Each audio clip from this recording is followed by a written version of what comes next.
Que Jesus nos abençoe, nos inspire, nos conduza nesta tarde para que nós cumpramos com os propósitos do alto. Antes de mais nada, dizer da minha alegria imensa. Eu já estive em Porto Seguro por 2 vezes. Uma eu tinha 2 anos e a outra eu tinha 5. Então é quase que não vim, né?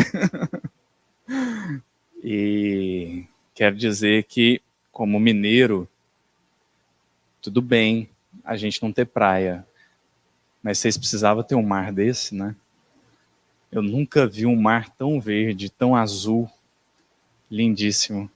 É de fato uma cidade muito abençoada. Eu fico muito, muito honrado de poder estar presencialmente, depois de algumas lives, algumas participações virtuais, poder encontrar e abraçar, falar olho no olho, que para mim é muito significativo. O tema do nosso seminário, e aí a gente propôs dividi-lo em 2 partes, é a união fraterna no movimento espírita. E a ideia de dividir em 2 partes é porque nós gostaríamos de abordar dois pontos que para nós são como 2 pilares dessa união fraterna. Porque quando a gente pensa na união, é claro que é difícil. É claro que é difícil.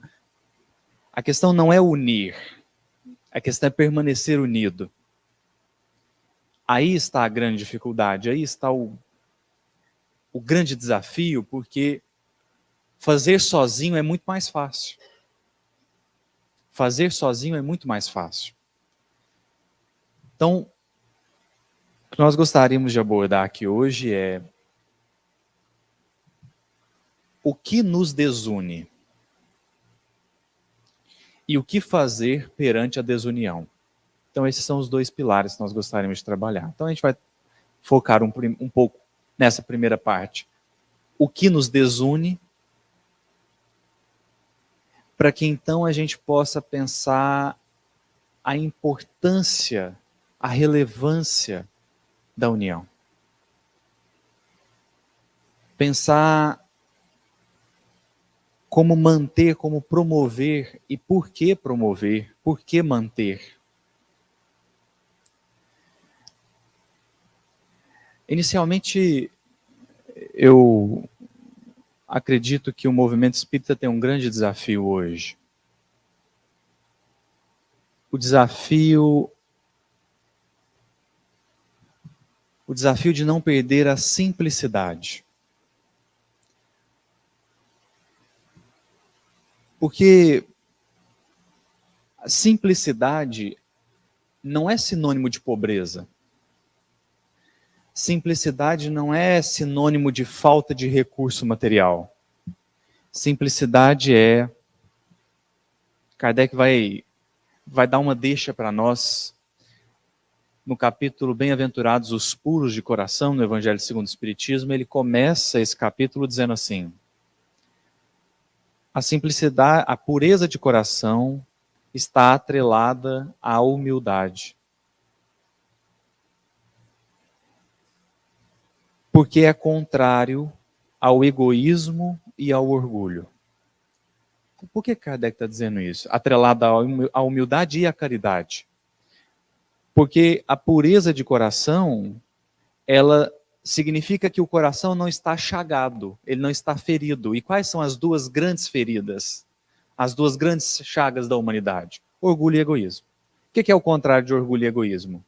Simplicidade e humildade. É o que Kardec diz, não caridade. Simplicidade e humildade. Ele diz assim: a pureza de coração está atrelada à simplicidade e à humildade, porque exclui toda a ideia de egoísmo e orgulho. Ali Kardec dá uma deixa para nós. O que é o contrário de humildade? Orgulho. E ele falou de humildade e simplicidade para depois falar de orgulho e egoísmo. Como a dizer que se orgulho é o contrário, é o oposto, é o vício oposto à humildade, o egoísmo é o vício oposto à simplicidade. E, portanto, o desafio da simplicidade não é o desafio de abrir mão de recurso material. O problema do egoísmo, e ele aí é o contrário da simplicidade, é porque o egoísmo alimenta excessos. E a simplicidade é o contrário disso. Simplicidade é não ter excesso. É o estritamente necessário. E isso é um grande desafio para nós, porque a gente adora um excesso. Hoje eu fui servir o doce, eu pus 3 tortinhas. Eu pus a de leite ninho, a de Kit Kat e a palha italiana. A hora que eu dei a primeira garfada, eu falei, exagerei. Porque é muito fácil se exceder. A questão é que, às vezes, a gente se excede no ego. E o excesso do ego causa desunião. Causa desunião.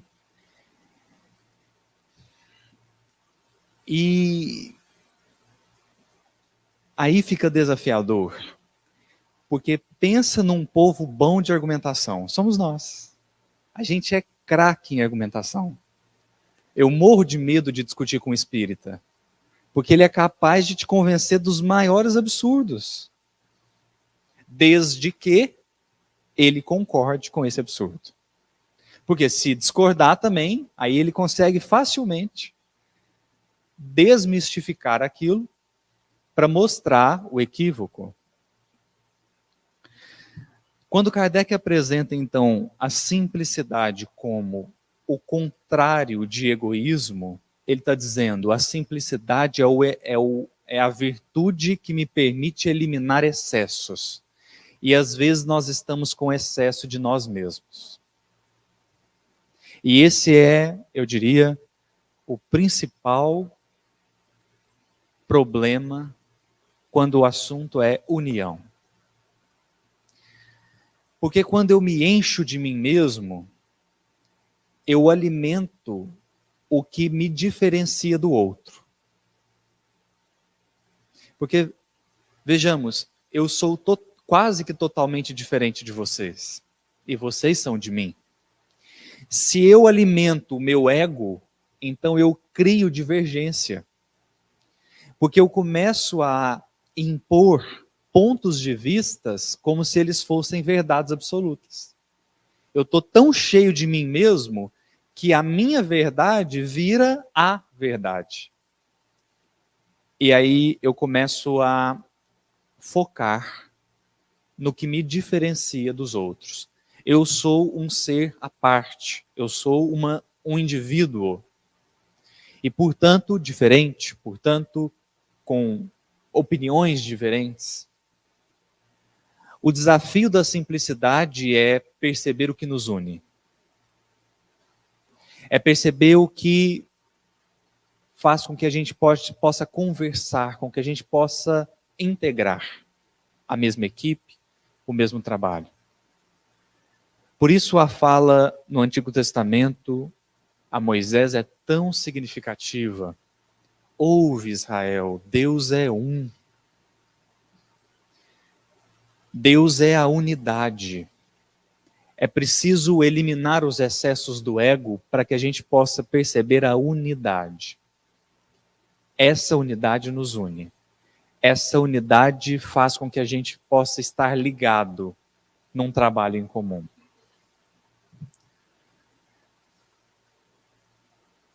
E por que o excesso de ego, que nós chamamos egoísmo,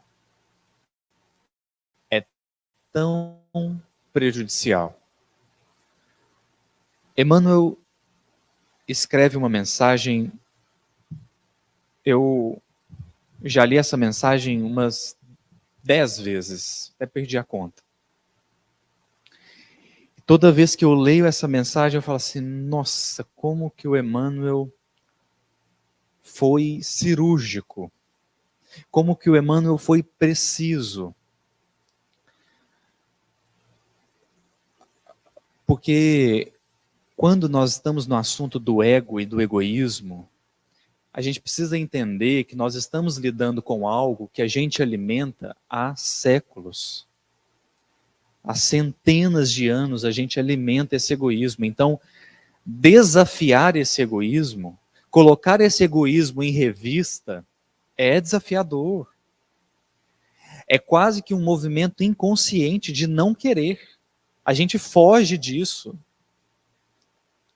porque vai revelar coisas sobre nós que a gente não gostaria de ver. Que a gente não gostaria de ver.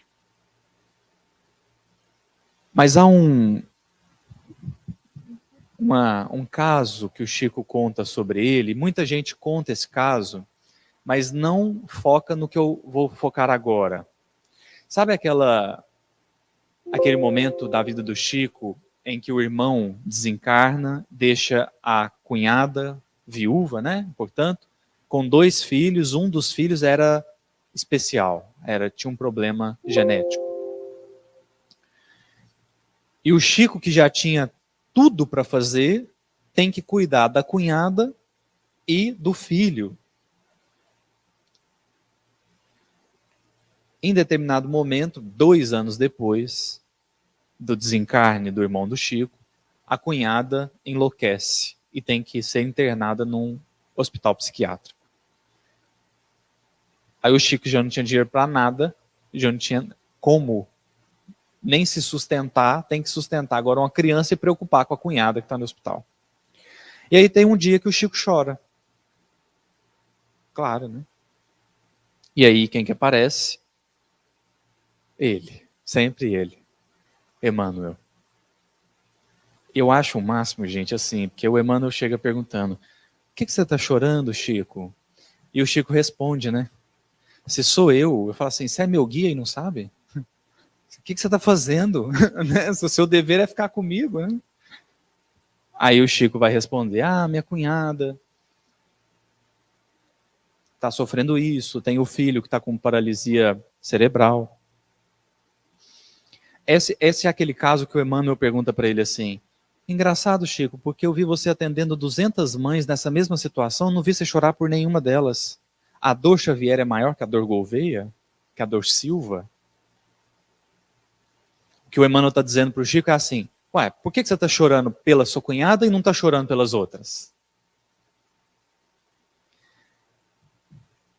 Mas tem algo que o Emmanuel fala antes. Antes de questionar o Chico sobre o choro, o Emmanuel fala assim, imaginemos a Terra como o grande palácio da justiça. Nós estamos aqui para rasgar o processo ou para cumprir o processo? Aí o Chico diz que nessa hora ele sentiu que a coisa ia ser mais grave do que ele pensou.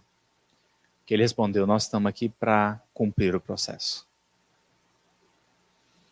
Então, por mais seja difícil enfrentar o nosso egoísmo, nós estamos aqui para alimentá-lo ou para educá-lo?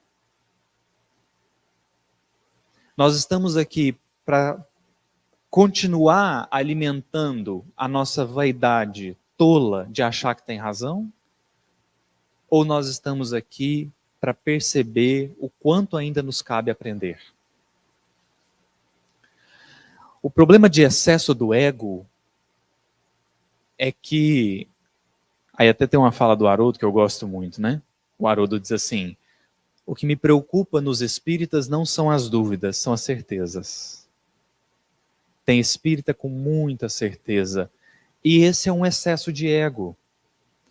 A pessoa ela não acha que sabe, ela tem certeza que sabe.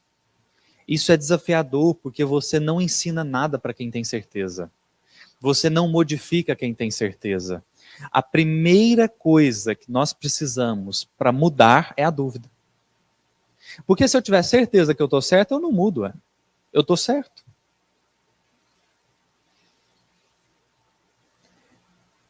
Então isso é bastante desafiador.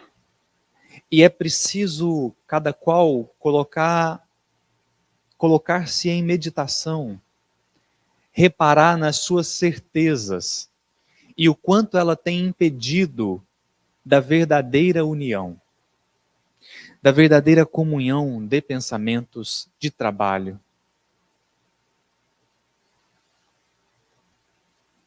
O excesso de ego, ele é problemático porque ele não me permite dialogar com o outro.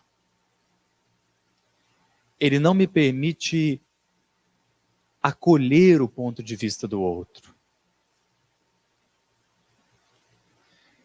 E Emmanuel vai escrever no Fonte Viva uma mensagem chamada A Cortina do Eu. A cortina do eu. Água? Ah. Deixa eu pegar.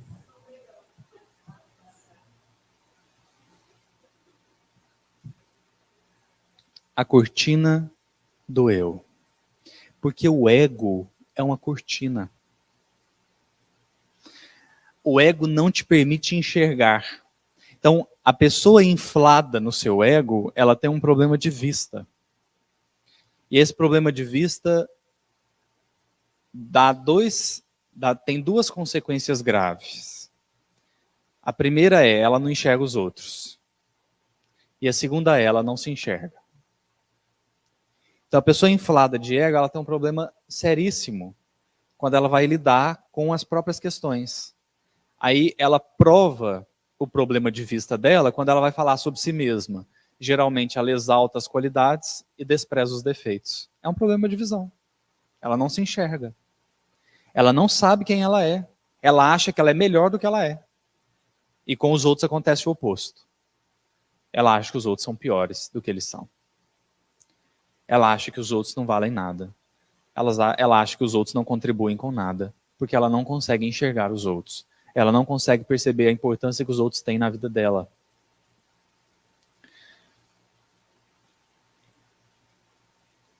Mas pior do que isso, e aí eu acho que esse é o ponto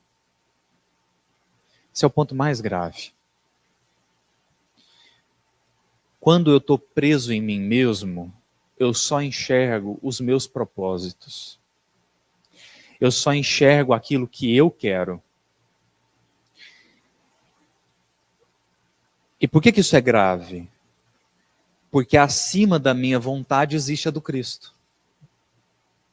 Acima daquilo que eu desejo, existe aquilo que o Cristo almeja. E aí a questão é, nós estamos aqui para cumprir a nossa vontade ou para cumprir a vontade de quem nos enviou? Nessa mensagem, a cortina do eu, Emmanuel vai comentar um versículo de Paulo que é... Eu não sei se eu vou conseguir expressar o tanto que esse versículo é verdadeiro. Então, como eu acho que eu não vou conseguir, eu vou pedir para cada um medite sobre o que o Paulo vai dizer. Você vai conseguir perceber isso. É mais fácil a gente perceber isso nos outros, mas dá para perceber isso na gente também. Paulo diz assim: porque todos buscam o que é seu e não o que é de Cristo Jesus. Todos buscam o que é seu e não o que é de Cristo Jesus. Eu acho isso aqui tão verdadeiro. Tão verdadeiro. A gente pode pensar situações simples de tudo. Você encontra um trabalhador espírita e pergunta a ele assim, e fala para ele assim: nossa, fulano, você está trabalhando muito, né? Aí, por algum automatismo dele, ele responde assim: ah, é porque eu devo muito. Ué, você está trabalhando por quem? Se não tivesse dívida, não trabalhava? O que está implícito nessa frase é que eu só trabalho por minha causa. Se minha vida tivesse resolvida, eu não trabalharia.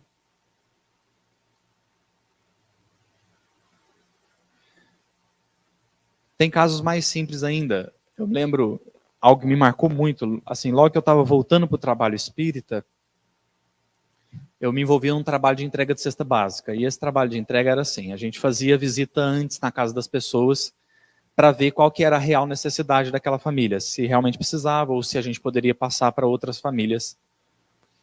E aí um dia, um dos trabalhadores chegou na reunião mediúnica revoltado.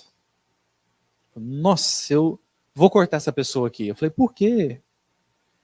Eu, assim, cheguei lá, fiquei 15 minutos na frente da casa da pessoa, ela me atendeu, aí acho que já era 10 horas da manhã, uma coisa assim. Aí ele falou assim, ela me atendeu como quem tinha acabado de acordar, num mau humor, mal respondeu o que eu perguntei e nem um muito obrigado ela não disse. Porque a gente entregava a ficha para as pessoas, para elas irem buscar a cesta. Aí eu fiquei pensando assim, puxa, mas você estava esperando um muito obrigado? Você estava esperando que a pessoa te recebesse sorrindo? O que ela está passando? Qual que é o problema dela? Que ser humano que está bem e age mal-humorado? Ninguém. O mau humor já denuncia que tem alguma coisa errada. Perante o mau humor do outro, eu vou me chatear ou eu vou me procurar ajudar? Eu estou buscando o quê? A minha vontade de ser bem recebido ou a necessidade do outro de ser auxiliado? Entende por que o excesso de ego vai complicando as coisas? Porque o excesso de ego tampa a minha visão e eu só enxergo o que eu quero enxergar, ainda que isso não seja verdadeiro. E isso que eu acho que é o mais complicado. Eu enxergo até o que não é verdade. Tão somente porque é o que eu quero enxergar. Por isso que os espíritos vão alertar no livro dos espíritos acerca do interesse pessoal. Porque não são poucos de nós que temos ido para o trabalho espírita por interesse pessoal. Às vezes a pessoa vai porque ela deve muito. Aí qual que é o interesse dela? Quitar a dívida. Mas você quer saber de uma coisa? Se o seu interesse for esse, não quita nada. Porque quitar, o que é dívida? O que é dívida perante a lei divina? Kardec vai dizer no livro do Céu e Inferno, Código Penal da Vida Futura, no item 13. Ele diz assim, o espírito é sempre árbitro da própria sorte. Ele pode agravar o seu destino, se ele permanece no mal, ou ele pode aliviar os seus sofrimentos e até anulá-los pela prática do bem. Uma condenação, Kardec está falando da condenação. Uma condenação por tempo determinado teria duplo inconveniente. Imagina assim, você errou, criou uma dívida, né? Aí Deus vai te falar assim, olha, você vai sofrer por 10 anos. Tem duplo inconveniente. A de continuar punindo um espírito arrependido e a de libertar um espírito que não se arrependeu ainda. O que Deus quer, abre aspas, o que Deus quer por termo do sofrimento é o arrependimento sincero e a conversão ao bem. Então, enquanto eu estiver preocupado comigo, eu não entendi nada. Porque a proposta é eu me esquecer para pensar no outro. A proposta é eu silenciar para pensar no outro. Então o excesso de ego vai tampando a minha visão e eu não consigo enxergar. Eu não consigo enxergar. Então, eu queria só que a gente entendesse o tanto que o nosso ego é inflado. Ele é inflado, está inchado, né? Paulo vai dizer isso. O conhecimento incha e o amor edifica. É tão inflado, que dependendo do problema que você estiver passando, você não consegue ouvir outra pessoa. Já repararam isso? Se você estiver muito aflito com um problema seu, você não consegue ouvir o outro. E você ainda é capaz de chamar o outro de insensível. Ah, ele não entende a minha dor. Assim, mas você entendeu o conselho dele?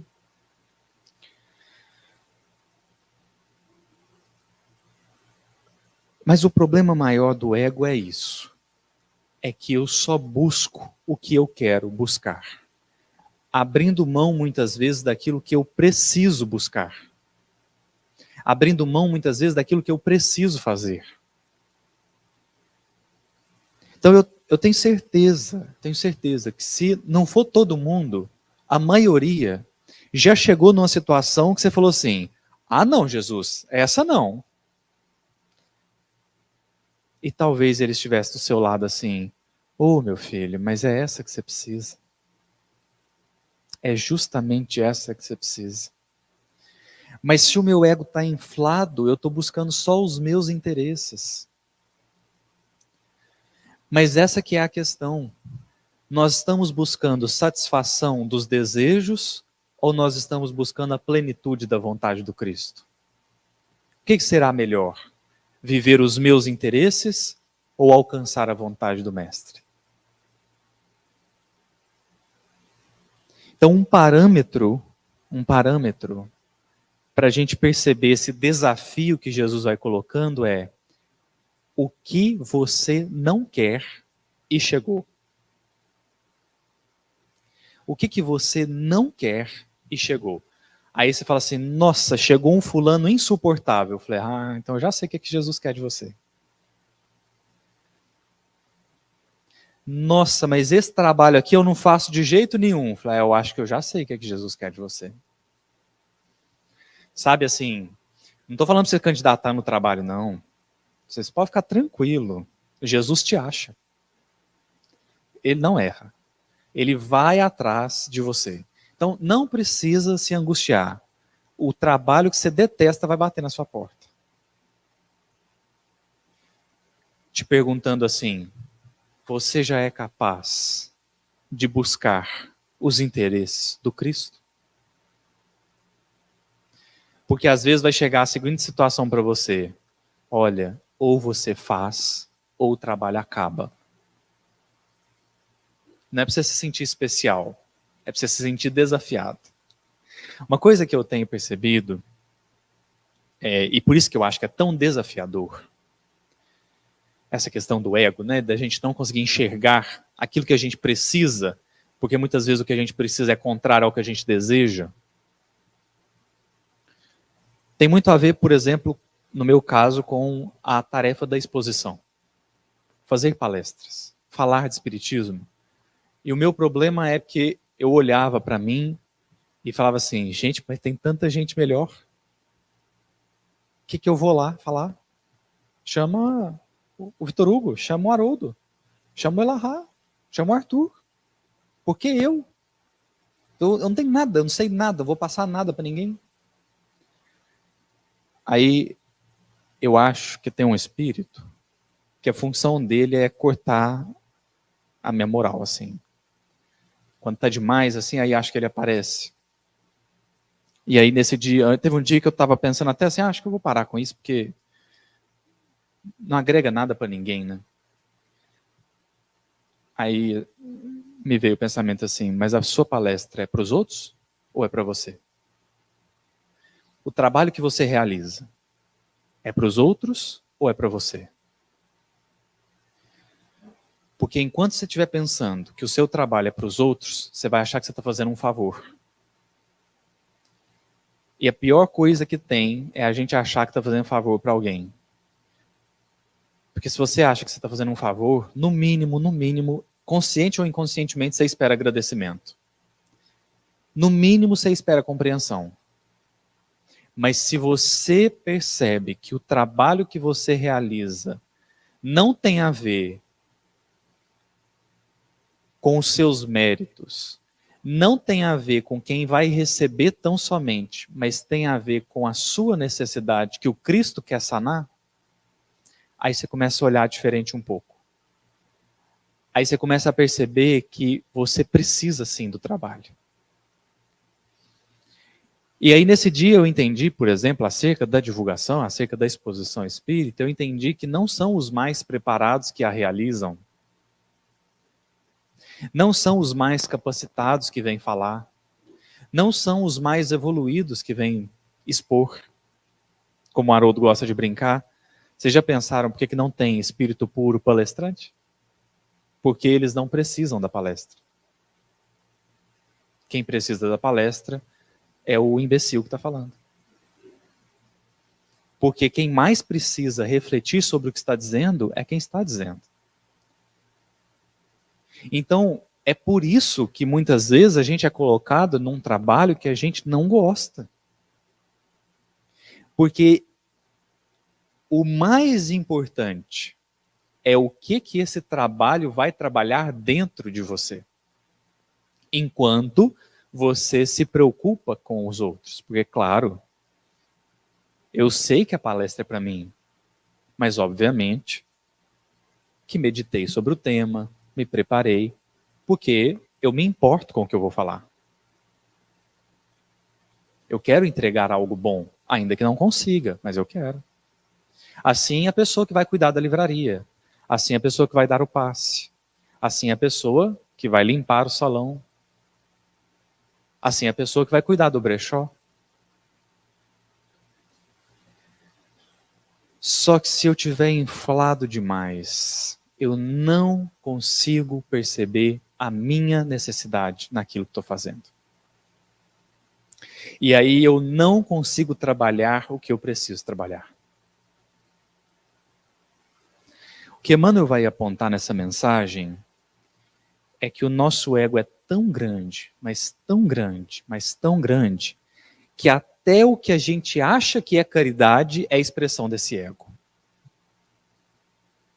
Ele diz assim, ó: examinemos imparcialmente as atitudes que nos são peculiares nos próprios serviços do bem, de que somos cooperadores iniciantes, e observaremos que mesmo aí, em assuntos da virtude, a nossa percentagem de capricho individual é invariavelmente enorme. Invariavelmente enorme.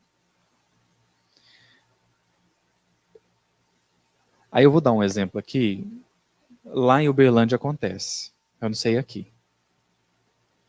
A pessoa chega para nós e fala assim: ah, eu deixei o trabalho lá. Falei, por quê? Falei, porque desandou tudo. Falei, desandou, meu irmão? O que aconteceu? Ah, chegou o pessoal lá querendo mudar as coisas. Eu achei que eu ia criar muito embate, aí eu saí. Aí você vai ver o trabalho está funcionando extremamente melhor do que estava antes. O trabalho não piorou. Ele só deixou de refletir o pensamento daquela pessoa. Enquanto ela concordava, estava jóia. Quando ela passou a discordar, ela não quis rever os próprios conceitos, ela simplesmente atacou. Ah, mas esse trabalho tem que funcionar assim. Foi por que tem que funcionar assim? Chega pessoas novas, com ideias novas, com maneiras novas, e talvez isso pode ser útil. É claro que às vezes a pessoa vai chegar com uma ideia errada. A questão é que o ego inflado, ele me impede de mudar. Porque às vezes a mudança faz com que aquele trabalho deixe de refletir as minhas opiniões, os meus gostos, as minhas maneiras. Então, por que nós estamos colocando isso aqui como empecilho à união? Porque união não é concordar. União não é só dizer sim. União é também concordar, é também dizer sim, mas é também entender que hora tem que ceder e hora tem que explicar. Tem hora que eu que vou ceder. E aí é curiosíssimo, porque aqui precisa entrar uma ideia que parece que não tem nada a ver, mas tem. Eu prometo que vai fazer sentido.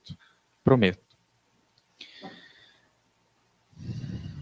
Nós somos uma sociedade extremamente voltada para resultado. Então a gente importa, o que mais importa para nós? Resultado. Então assim, a pessoa fala assim: ah, eu não vou ler esse livro não. Por quê? Porque ele é muito grande. Mas lê uma página por dia, ué. Ah, não, mas aí vai demorar muito. Então o que a pessoa quer é terminar o livro. Aí eu lembro de uma aula do Clóvis, né? O Clóvis de Barros, ele deu uma aula e falou assim: a pessoa pega um livro, lê correndo para acabar, que graça tem que acabar? Acabou o livro, acabou. Qual que é a graça? Então a gente quer o resultado. A gente quer o livro lido, a casa construída, o trabalho feito. Isso diz muito dos nossos gostos, das nossas posições. A gente quer resultado. Então, eu faço parte de uma casa espírita, lá em Uberlândia. Nós temos um desafio gigantesco. Sabe qual que é? Construir a sede nova, a sede própria. Por quê? Porque está todo mundo acostumado com sede construída já. Ninguém participou da construção de uma sede. Então está todo mundo assim, cadê a sede? Eu falei, está construindo. Não, mas tem que acabar. Eu falei, então me dá o dinheiro, né? Me dá o dinheiro que eu faço. Aí, essa construção me ensinou uma coisa que é, a obra é importante, precisamos acabar, mas o mais importante é o que nós vamos viver enquanto construímos a obra. O que você vai experimentar enquanto faz o que faz?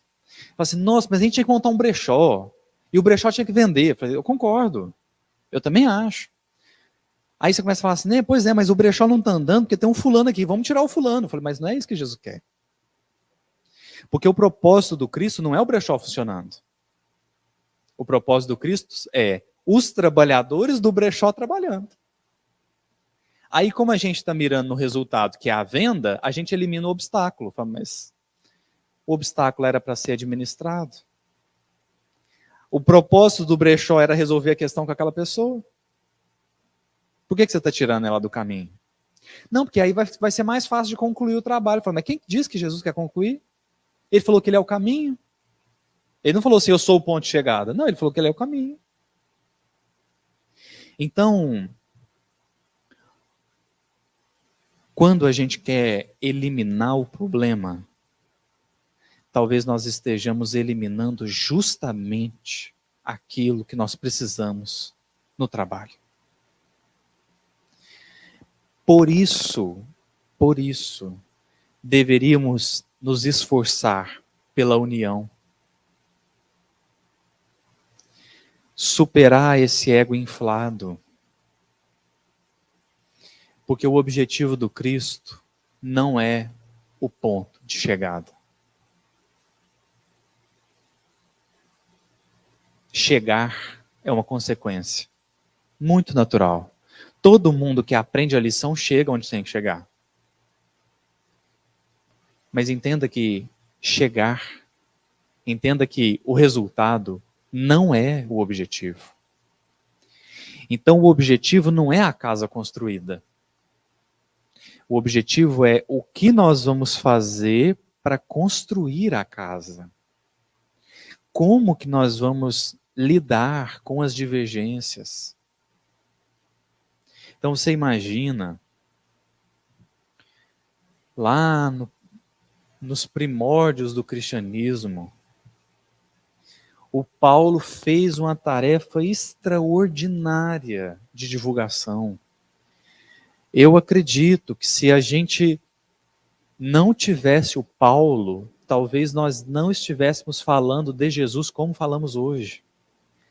Porque o Paulo não só divulgou o cristianismo, o Paulo entendeu o cristianismo de um jeito que eu acho que só o Estevão entendeu mais. O resto, eu acho que ninguém entendeu como Paulo entendeu. Paulo alcançou assim uma compreensão, e isso está nas cartas. Você lê a carta aos Hebreus, por exemplo, e você percebe que o Paulo entendeu quem é Jesus. Você lê a carta aos Coríntios e você percebe que o Paulo entendeu qual é o objetivo da encarnação. Qual que é o objetivo da dificuldade. Só que o Paulo tinha uma questão. Ele não gostava do Tiago. Não dava certo com o Tiago. Qual que é o ápice da missão do Paulo? Aí eu acho que é isso aqui que ele escreveu para os Filipenses. O Paulo tinha uma viagem traçada. Veja bem, o Paulo já tinha todo um plano. Eu vou aqui, depois aqui. Ele está preparando para sair, para fazer a viagem que ele planejou. Chega uma carta de quem? Do Tiago. Do Tiago. Se sou eu falo assim, vou fazer de conta que eu não vi. É só eu fazer de conta que eu tinha saído primeiro. Aí o que o Paulo fez? evangelho. A pergunta é, vou para minha viagem ou atendo o pedido do Tiago? Porque o pedido do Tiago é, a igreja de Jerusalém está padecendo. O Tiago escreve para o Paulo pedindo ajuda. Aí o Paulo abre o evangelho. Qual a lição? Vocês se lembram? Reconcilia-te com o teu adversário enquanto estás a caminho com ele. Mas a viagem, Jesus, a viagem, ele ia fundar um tanto de igreja. A viagem não adianta nada. Reconcilia-te com o teu adversário quando estás a caminho com ele. Aí o que Paulo fez? Ele não buscou o que era dele. Ele buscou o que era de Jesus. Aí ele vai. Aí você pensa assim, claro, ele chegou lá, deu tudo certo, ele reconciliou com o Tiago. Não, chegou lá, ele foi preso. Já imaginou? Você está com o seu plano montadinho. Está tudo certo, você está com dinheiro na conta, você está com as passagens compradas. Sua viagem está estruturada. Aí chega uma carta do seu inimigo, falando assim, escuta, estou precisando de você. Aí é a hora que você não quer abrir o evangelho. Aí você abre. Reconcilia-te com o teu adversário. Aí você fala assim, nossa, eu vou ter que abrir mão de tudo. Porque a proposta é essa, ué. Você acha que a proposta da vinda do Paulo era a viagem que ele ia fazer? Ou eram as relações que ele poderia edificar? Aí imagina você abriu mão do seu plano. Chegou lá. Não é que você precisou ajudar o seu inimigo, não. Você foi preso por causa do seu inimigo. Gente do céu. Mas é isso. Jesus não está tão preocupado com a edificação no mundo. Porque obra do mundo é material didático, não é a lição. Então o objetivo não é construir. O objetivo não é entregar a sopa. O objetivo não é entregar a cesta básica. Isso é material didático. Tanto de quem está recebendo, quanto de quem está dando. A lição é, você consegue silenciar as suas pretensões para que o trabalho prossiga? Para que o trabalho prossiga?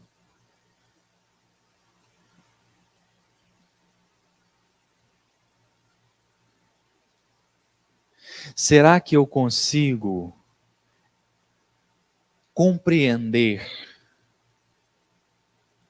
que a minha grande tarefa no mundo é a de curar feridas e não abrir feridas?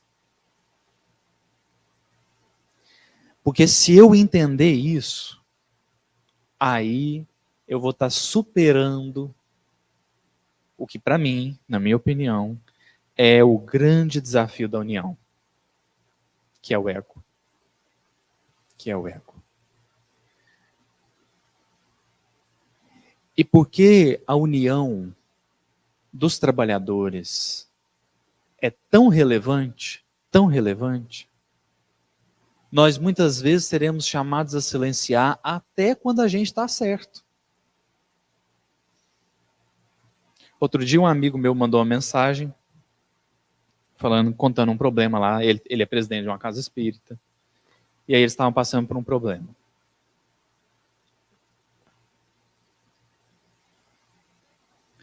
A questão era assim, eles ganharam uma árvore de Natal. E aí a pessoa que doou queria que a árvore de Natal fosse montada no salão de palestra. Aí alguns da diretoria falaram assim, mas isso é um absurdo. Aqui é uma casa espírita. E alguns da diretoria falaram assim, poxa, mas vai ficar tão bonito. Aí começou o embate.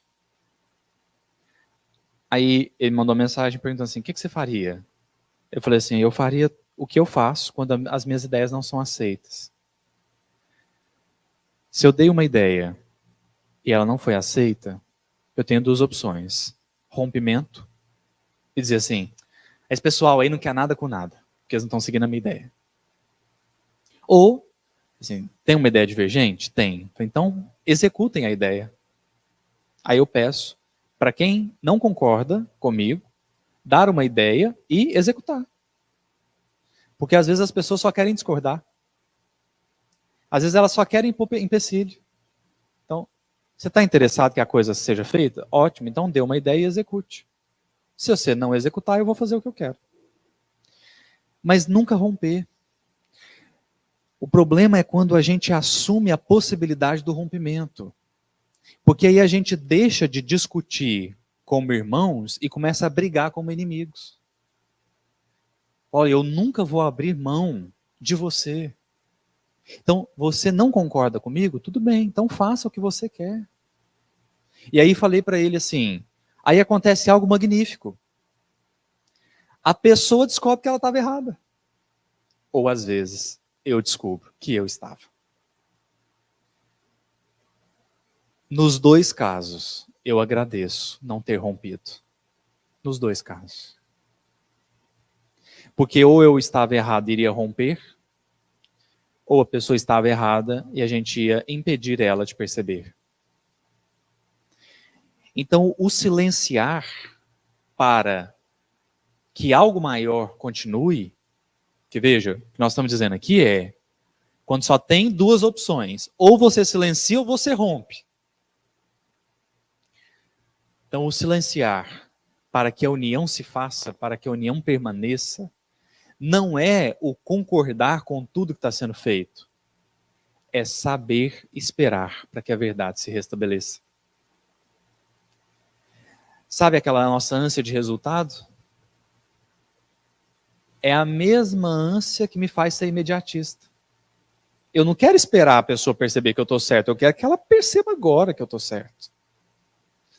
Mas será que isso vale tão a pena assim? Será que vale a pena destruir um trabalho só para o outro perceber que eu estava certo? Ou será que vale a pena silenciar agora para ganhar depois? Porque hoje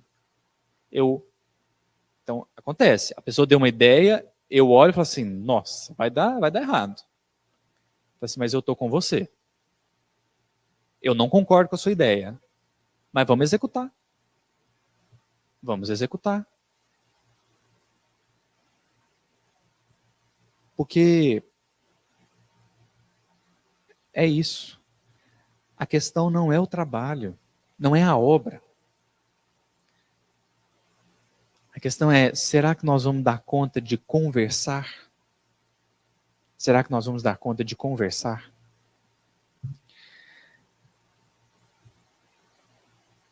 Encerro com uma fala de Kardec.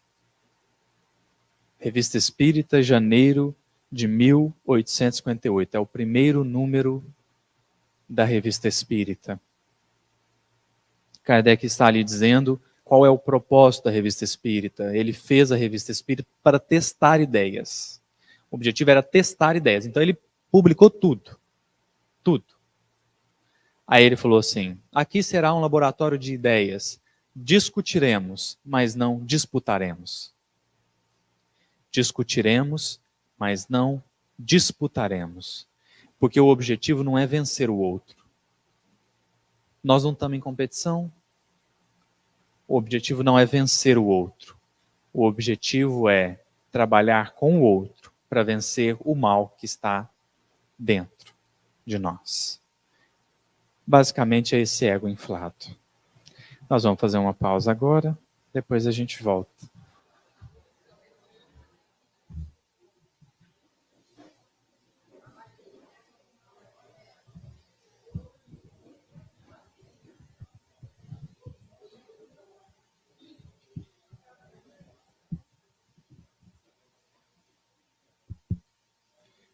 Então vamos retornando. E nossa proposta na primeira parte foi então falar dos desafios da união. E por que ela é tão relevante? Porque vamos pensar assim, às vezes eu olho para Jesus e eu fico um pouco indignado com ele. Era só ele ter excluído Judas. Não era? Mas eu te pergunto, estaríamos falando dele se ele tivesse morrido de idade? Será que nós estaríamos falando dele se Judas não tivesse feito o que fez? Eu me pergunto, né? Será que se tivesse tirado Judas da jogada, Jesus teria desencarnado por idade? Eu acho que a crucificação era uma questão de tempo. No máximo, se é que Judas acelerou. Até conversando com um amigo, tem um versículo em João, que Jesus olha para Judas e fala assim: o que você tem para fazer, faz depressa. Muitos interpretam esse versículo como se Jesus estivesse dizendo para Judas assim: já que você vai me entregar, entrega logo. Aí esse amigo conversando com a esposa teve uma inspiração extraordinária. Jesus, na verdade, está dizendo para Judas assim: olha, Judas, vai lá fazer algo de bem que você quer fazer, porque você está prestes a cair. Você está prestes a me entregar. Então, vai e faz o que você tem que fazer, né, pelo menos ajustar ali um pouco. Mas o fato é que Jesus nunca excluiu, né? Jesus nunca excluiu, e isso é uma lição extraordinária. Teria sido muito mais fácil, se Jesus tivesse feito outras escolhas. Mas é porque a preocupação do Cristo não era a edificação de algo na terra, materialmente falando, né? Mas era a construção daqueles corações. Era a edificação daqueles corações. Então, o pessoal não gostava do Mateus. Tiveram que aprender a gostar. Jesus não ia falar assim: ah, vocês não gostam do Mateus? Não, então deixa eu tirar o Mateus. Não foi isso que ele fez. Porque esse é o aprendizado, né? Agora, nessa segunda parte, a gente queria falar um pouquinho sobre essa construção da união. Porque nós espíritas, a gente tem um problema, e de modo geral, o ser humano, né? Que é achar que algumas coisas, algumas virtudes, algumas qualidades, elas são construídas com base nas palavras. E não é. Então, estar unido a alguém não é chamar esse alguém de gracinha, de bonitinho. Não é abraçar esse alguém. É acolher esse alguém no meu coração.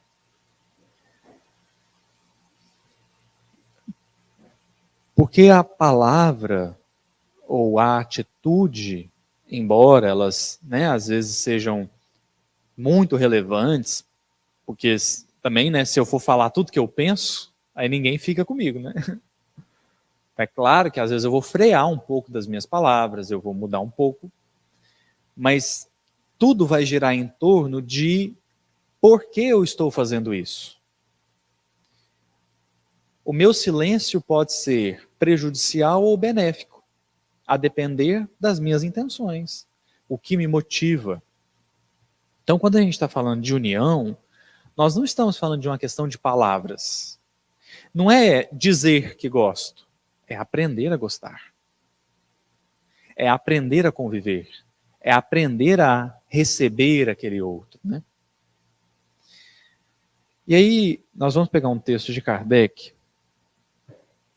e eu vou pedir licença para tirar ele do contexto, mas continua válido. Qual é o texto? Kardec está falando de reuniões espíritas, reuniões mediúnicas. E ele está falando de como que aquele grupo tem que funcionar. Como que o grupo da reunião mediúnica tem que funcionar. Por que eu estou dizendo que eu vou tirar ele de contexto? Porque eu vou falar dos grupos de modo geral. Não só o da reunião mediúnica. Eu gostaria que a gente pensasse esse texto como a construção de um grupo. Que seja o da livraria, que seja o da sopa, que seja o da cesta básica, né? Não da sexta-feira, o da sexta. Que seja o do passe, que seja o da atividade espírita que nós vamos desenvolver. Aí Kardec vai dizer assim, ó, Livro dos Médiuns, item 331, a segunda parte. Uma reunião é um ser coletivo, cujas qualidades e propriedades são a resultante das de seus membros e formam como que um feixe. Então vamos dizer assim, se você pegar um feixe de uma luz branca, por que ela é branca? Porque ela tem 7 cores juntas. Formou uma cor diferente. Então, quando Kardec fala de um feixe, é como se ele estivesse dizendo assim, nós vamos nos unir de tal maneira que vai parecer um só. Na cor branca tem 7 cores, mas parece uma só.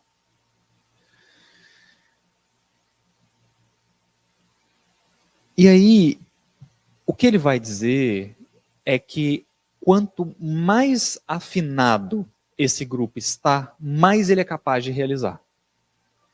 Porque ele vai dizer assim, se uma pessoa pode muito, imagina 10 pessoas pensando a mesma coisa. Imagina 5, 10, 15 pessoas querendo a mesma coisa. O quanto que essas pessoas não podem realizar juntas. E aí ele vai discorrer aqui um pouquinho sobre isso. Quem quiser ler depois, eu estou falando o item 331 do Livro dos Médiuns, é porque, não sei qual a razão, mas no Livro dos Médiuns o Kardec não zerou a contagem dos itens quando virou o capítulo. Então, o item 1 está no começo da segunda parte e aí ele segue eternamente. Mas nós estamos no capítulo das reuniões e das sociedades espíritas, um dos últimos capítulos, item 331. A reunião é um ser coletivo cujas qualidades e propriedades são a resultante das de seus membros e formam como que um feixe. Ora, este feixe tanto mais força terá quanto mais homogêneo for. Se houver compreendido bem o que foi dito anteriormente sobre a maneira, porque os espíritos são avisados do nosso chamado, facilmente se compreenderá o poder de associação dos pensamentos dos assistentes. Aí eu vou parar aqui porque agora já não é que não é importante, é para o tema de hoje já foi o que precisa. Kardec está dizendo assim, como é que você vai chamar um espírito? Por que ele vai vir atender o seu chamado? Tem que ter uma razão para isso. Ah, eu queria que o Chico estivesse aqui. Fala, por quê? Não, eu queria só sentir ele aqui. Falei, não vai vir não. Não, eu queria que o Chico estivesse aqui, porque eu queria que ele orientasse tudo. Aí é diferente. Então, Kardec está dizendo assim, se uma pessoa consegue, imagina várias pensando do mesmo jeito. Então, a união de um grupo espírita, ela não é quando eu calo os meus sentimentos para adotar um comportamento. Não é isso. A união se dá quando eu decido fortalecer alguns sentimentos para que o comportamento seja natural. Então, ninguém está sendo chamado a fingir que gosta de alguém. Ninguém está sendo chamado a fingir que aceita alguém. O que nós estamos sendo chamados é descubra elementos no outro que você realmente goste. E talvez você vai conseguir, não é deixar de enxergar o que você não gosta, mas é perceber que aquilo que você não gosta não é a pessoa toda. Aquilo é uma parte da pessoa. E como não dá para falar para a pessoa assim, fulano, eu quero conviver com 2/5 de você. Não dá. Então tem que ser os 5/5. Aí você pega os 2 que você gosta, os 3 que você não gosta e aprende a conviver. Aprende. Então o grande objetivo é encontrar nos outros algo que favoreça a união. Algo que favoreça a união, para que aquilo que venhamos a realizar tenha até mais potencialidade, para que o trabalho transcorra de maneira mais adequada, mais fluida. Até porque deve gastar a mesma energia fazer isso e desunir. Porque desunir você tem que ficar caçando coisa que você não gosta no outro. Dá o mesmo trabalho, então vamos tentar achar coisas que eu gosto. Coisas que eu possa observar, dar mais atenção e aprender a conviver com a pessoa. E eu garanto que a convivência vai melhorar. Vocês já ouviram o Divaldo contando aquele caso da nora que queria matar a sogra? Aí ela procurou um homem que mexia com planta. Falou assim, o senhor me dá um veneno aí para eu matar ela? Aí ele falou assim, eu vou te dar um, tiro e queda. Só que se eu te der e você matar sua sogra hoje, todo mundo vai achar que foi você, que vocês não são bem. Então eu vou te dar um que você vai dar para ela todo dia, em 6 meses ela morre. Mas nesses 6 meses, trata ela bem, porque senão vão desconfiar de você. Aí a nora falou, beleza, pegou lá a plantinha, todo dia, ô sogra querida, e dava o chá para ela. 3 meses depois ela voltou no homem, falou assim, pelo amor de Deus, o senhor me dá um negócio de antídoto para não matar minha sogra? Aí ele falou assim, por quê? Não, porque eu comecei a tratar ela bem, agora eu gosto tanto dela que eu não quero matar ela mais, não. Aí ele fala assim, não, pois é, mas a planta que eu te dei é inofensiva. Você jamais mataria sua sogra. Só precisava mudar a convivência. Porque aquilo que a gente foca aumenta de tamanho. É muito curioso a gente perceber isso, né? Vocês já viram gente que está procurando óculos, o óculos está em cima da cabeça? Está procurando a caneta está aqui, ó. Outro dia minha mãe estava falando no celular, descendo a escada. Guardou o celular no bolso. Cadê meu celular? Aí eu falei assim, não sei, não vi. Ela falou assim, nossa, vou voltar. Voltou lá em cima. Tinha acabado de desligar o celular. Porque está focado em outra coisa. A pessoa que está procurando um negócio que está na cabeça dela, ela está focada em outra coisa. Só para prestar atenção um pouquinho, né? Então mostra o tanto que o nosso foco ele é capaz de mudar as nossas percepções. Né? Então aí então quando a gente pensar a questão da união, é preciso pensar não como é que eu vou tirar o outro do trabalho, mas a gente poderia pensar como é que a gente faz para acolhê-lo. A energia gasta será a mesma. Por que não fazer isso? Aí nós vamos chegar no assunto da primeira parte, que é o interesse pessoal, que é o orgulho, que é o egoísmo. Assim, por que você não acolhe o fulano? Porque eu não quero. Então tá bom. A proposta do Cristo é assim, dá para transpor isso e tentar acolher a pessoa? É claro que tem gente que vai chegar para destruir. Aí nós precisamos ponderar um pouco mais. Mas, via de regra, quantas das nossas divergências são mesquinharias, né? Coisas que às vezes 10 segundos de silêncio resolveriam. Mas aí eu queria pensar nesses minutos breves que nós vamos deixar para essa parte, e daí a gente já passar para as perguntas. Como que nós vamos construir essa união? Porque tem gente que acredita assim, não, é só eu fingir que gosto, até eu acreditar que eu gosto, e aí eu vou passar a gostar mesmo. Olha, você pode tentar. Mas será que não há outros caminhos? E aí eu me lembro uma vez que a gente estava numa reunião mediúnica, e era um grupo que só se encontrava na reunião mediúnica.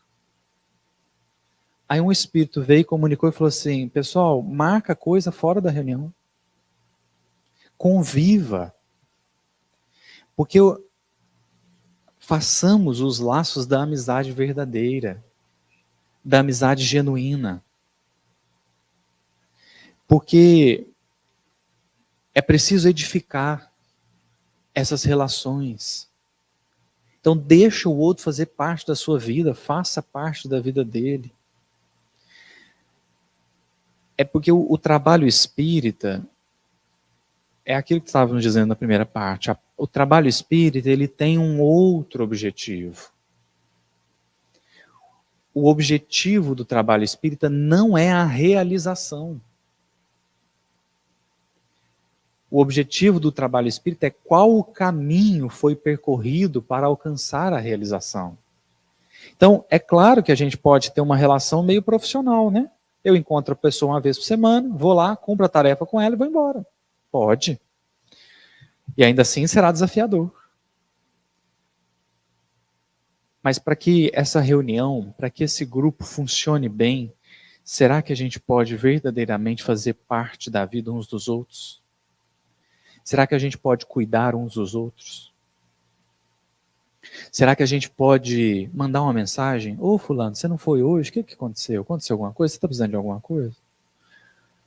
Estive semana passada, o final de semana anterior, estava numa cidade fazendo atividade espírita, e aí a pessoa estava desabafando com a gente, assim, né, conversando, e ela falou assim, puxa, eu fiz parte 16 anos da diretoria de uma casa espírita. Eu frequentei essa casa espírita por 18 anos, 16 eu fui parte da diretoria. Aí eu falei, nossa, por que você saiu? Ele falou assim, não, eu não saí não, eu fui expulso. Eu falei assim, mas o que aconteceu? Ele falou, não, é porque uma vez por mês eles marcavam a reunião da diretoria. E eu mudei de emprego e eu não tinha mais hora fixa de trabalho. Era a hora que aparecia o trabalho, eu tinha que ir lá fazer. E aí coincidiu. 3 vezes, o dia da reunião eu estava trabalhando. Mandei a justificativa, mas eles não aceitaram a minha justificativa, não gostaram da minha justificativa. E apesar de eu estar lá várias vezes por semana, não estava no dia da reunião da diretoria. Aí eles me mandaram uma carta, falando que se eu não fosse na próxima reunião, que eu não precisava ir mais. Entende o que eu estou dizendo? Será que a gente... Que aí foi o que ele falou, né? Ele falou assim, puxa, ninguém veio me perguntar se estava bem, se não estava, por que eu tinha mudado de emprego. Então, o cuidar uns dos outros, né, e se permitir ser cuidado, passa nesse desenvolvimento do interesse pelo outro. Não é tomar conta da vida do outro, mas é buscar ele. Ô, fulano, você não foi hoje? Tem alguma coisa? Aconteceu? E aí nós vamos construindo essas relações, buscando transpor um pouquinho a casa espírita, porque, de novo, o objetivo maior, claro que a realização é importante, eu não estou dizendo que ela não é, só estou dizendo que ela não é a mais importante. A mais importante é o processo. Aí, gente, tem uma mensagem do Emmanuel que eu queria trazê-la aqui para nós hoje, que eu acho assim, eu acho que esses espíritos tem hora que são muito otimistas. Kardec é um deles, por exemplo. Eu falo muito isso. Tem um item no livro Céu e Inferno, acho que é na primeira parte. O item é assim, ó. Por que os espíritas não temem a morte? Não é uma pergunta. É uma afirmação. É verdadeira? Assim, quem quer ir para o nosso lar? Aí todo mundo levanta a mão. Fala, agora, ninguém, né? Agora não quero não, eu quero ir depois, né? Então, esses espíritos são muito otimistas, né? E aí o Emmanuel escreve uma mensagem chamada O Novo Mandamento. Caminho, Verdade e Vida, capítulo 179. É o penúltimo capítulo da obra. O Novo Mandamento. Claro que ele vai comentar a fala de Jesus. Um novo mandamento vos deixo, vos dou, que vos ameis uns aos outros como eu vos amei. Aí o Emmanuel vai refletir, por que esse mandamento é novo? Ele é novo por um punhado de motivos. Porque o amarás o teu próximo como a ti mesmo já estava na lei de Moisés. Então não foi Jesus que falou. Jesus só trouxe. A contribuição de Jesus, nesse caso, é porque o amarás o Senhor teu Deus de todo o teu coração, de toda a tua alma, de todas as tuas forças, de todo o teu entendimento, está em Deuteronômio, capítulo 6. Amarás o teu próximo como a ti mesmo, está em Levítico, capítulo 19. O que Jesus fez? Vinculou os dois. Só isso que ele fez. Que aí, a hora que ele citou o primeiro, ele falou assim, e um segundo semelhante a este, amarás o teu próximo como a ti mesmo. Aí ele vinculou os dois, porque a gente achou que era separado. A gente jurava que tinha jeito de amar a Deus desprezando a criatura. Aí Jesus falou que não tem. Quer amar o Criador? Então ama a criatura. É muito fácil perceber isso. Você quer alegrar uma mãe e um pai. Você dá o presente para a mãe e para o pai, ou você dá um presente para o filho? Então Jesus vinculou os dois. Depois de tudo, ele deu o novo mandamento. Amai-vos uns aos outros como eu vos amei. Esse mandamento é novo por 3 razões, mas eu vou focar só na que o Emmanuel focou. O Emmanuel focou no amai-vos. E é interessantíssimo que ele tenha focado nisso, porque quando diz amai-vos, vocês se lembram de alguma coisa? Espíritas, amai-vos. Então o Emmanuel vai focar no amai-vos. Qual que é a diferença do amai-vos para o amarás? O amai-vos é presente e o amai-vos é recíproco. O amarás é eu para o outro. E o amarás é eu para o outro. E o amai-vos é eu para o outro e o outro para mim. Amai-vos é recíproco. Aí que eu acho que o Emmanuel... Aí eu acho assim, o Kardec é otimista. O Emmanuel é o professor do otimismo. Porque o Emmanuel vai dizer nessa mensagem assim: nos círculos cristãos, o discípulo ama e sabe que é amado. Mano. Vem cá para você ver o negócio aqui. Não é assim, não. O discípulo ama e sabe que é amado, primeiro que ele não ama. E ele é amado. Aí nessa hora, estava refletindo sobre essa mensagem, né? Aí me lembrei de uma palestra do Rossandro, ele citou uma pesquisa do IBGE, eu não sei se a pesquisa foi feita, mas ela poderia ser feita. Que é assim, ó. Você é invejado? Perguntaram para as pessoas. Mais de 80% falaram que eram muito invejadas. Logo em seguida a pergunta, você é invejoso? Não. Menos de 10% declarou-se invejoso. Você já foi traído? Muitas vezes. O pessoal não é leal, não. Você já traiu? Não. No final, a conclusão é um colapso. Porque mais de 90% é invejado e traído, mas menos de 10% traiu e inveja. O que nos mostra que, muitas vezes, nós nos colocamos numa posição que não é a verdadeira. O que isso tem a ver com a mensagem do Emmanuel? Eu vou fazer mais ou menos a mesma pergunta. Não precisa responder, pelo amor de Deus. Você ama os seus companheiros de trabalho espírita? Talvez você possa responder assim, amo todos eles. Se agora a pergunta é, você é amado? E talvez você diga assim, não, que o pessoal lá só me detesta. O pessoal só me persegue. A pergunta que eu queria fazer é assim, você não é amado ou você está criando expectativas sobre o amor do outro que não estão sendo supridas? E aí, na verdade, ele te ama sim. Ele só não te ama do jeito que você queria ser amado. O Emmanuel é um otimista?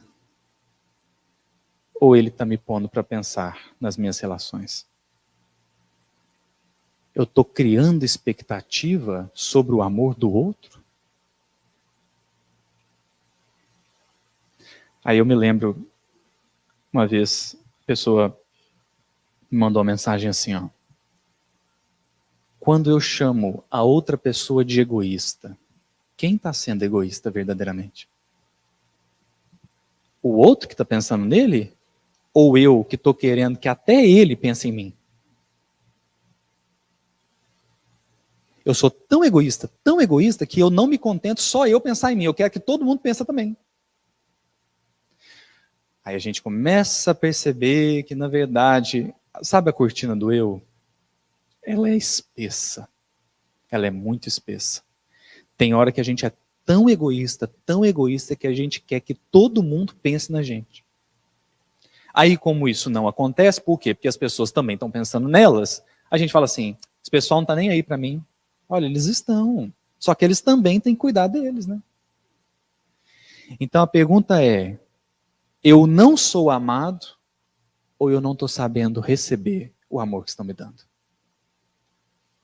Porque enquanto eu estiver criando exigências sobre o outro, significa que eu estou sendo tão profundamente egoísta que eu quero não só me amar, mas que o outro me dê aquilo que eu estou esperando, sem ao menos me perguntar se ele é capaz de atender a expectativa.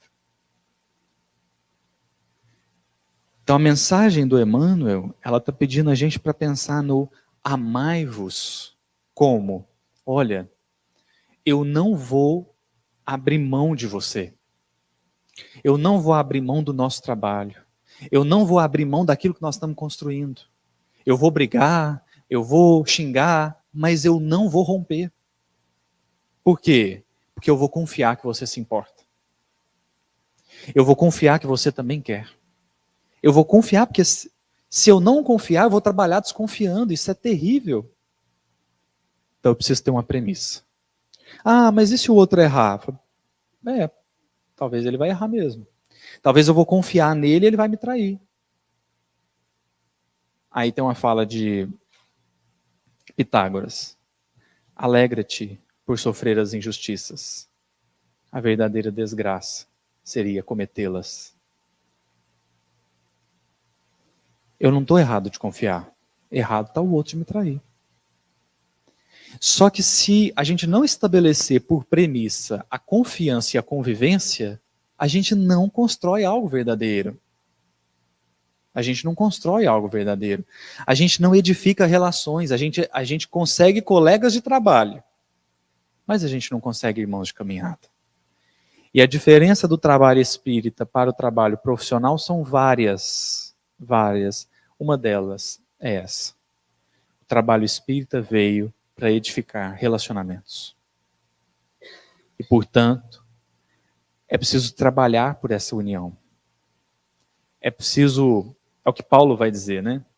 Gastarei e me deixarei gastar por vós, ainda que amando-vos cada vez mais, seja por vós menos amado. Porque percebeu que o grande pedido do Cristo era se dispor. Era colocar o coração à disposição. Até porque, se a gente ficar falando assim, ah, mas o fulano também não faz, ah, mas o fulano também não procura, ah, mas o fulano também não vem. E aí? Aí o fulano está usando a mesma desculpa. Que eu não venho, que eu não faço, que eu não falo. Então, é preciso dispor-se. Ser aquele a dar o primeiro passo. Compreendendo o propósito do trabalho. Compreendendo o propósito do trabalho. Por isso que eu gostaria de encerrar lendo um texto que eu tenho quase certeza que foi nas lives aqui para o Porto da Paz que nós comentamos ele. Quase certeza. Mas se foi, se não foi, o texto está dentro da nossa proposta. Kardec diz assim, Viagem Espírita de 1862, Kardec está fazendo um discurso para uma comunidade espírita. Aí ele diz assim, se entre vós houver dissidências, causas de antagonismos, se os grupos que devem todos marchar para um objetivo comum estiverem divididos, eu o lamento. Sem me preocupar com as causas. Sem examinar quem cometeu os primeiros erros. Então ele lamenta. Sem preocupar com as causas, sem examinar quem cometeu os primeiros erros. E me coloco, sem vacilar, do lado daquele que tiver mais caridade, isto é, mais abnegação e verdadeira humildade, pois aquele a quem falta a caridade está sempre em erro, ainda que coberto de algum tipo de razão. Para não deixar dúvidas, mais à frente ele dirá, o que digo das dissidências entre os grupos, digo igualmente para as que pudessem existir entre os indivíduos. Em semelhante circunstância, a opinião de pessoas imparciais é sempre favorável àquele que dá provas de maior grandeza e generosidade. Vejamos, meus amigos, que Kardec não está preocupado com quem começou. Ele não faria pergunta assim, mas quem foi que começou essa briga aqui? Ele não faria essa pergunta. Mas quem foi que errou primeiro? Ele não faria essa pergunta. A pergunta que Kardec faria é, quem é que está disposto a acabar com a briga?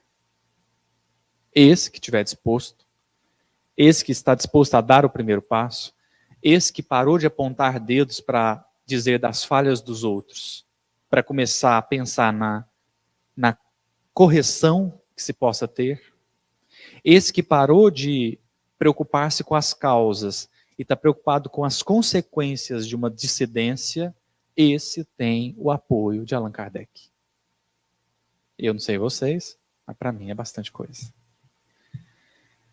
Então nós edificaremos a união, desde que estejamos dispostos a abrir mão de pontos de vistas e desde que estejamos dispostos a edificar relações de vida eterna, compreendendo que aquele outro, embora hoje adote posições que eu não concordo, embora tenha comportamentos que eu não aprovo, ele se transformará.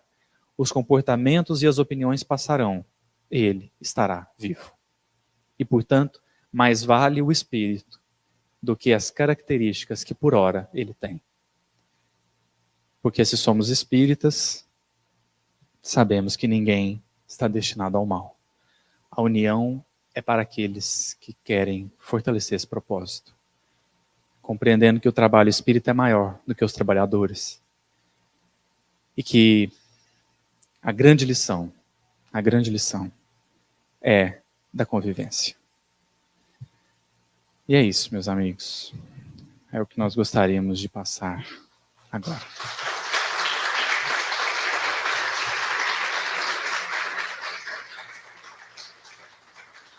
Que Jesus nos abençoe, né? Tá bom. Você quer... Mas é por causa da transmissão? Tá transmitindo?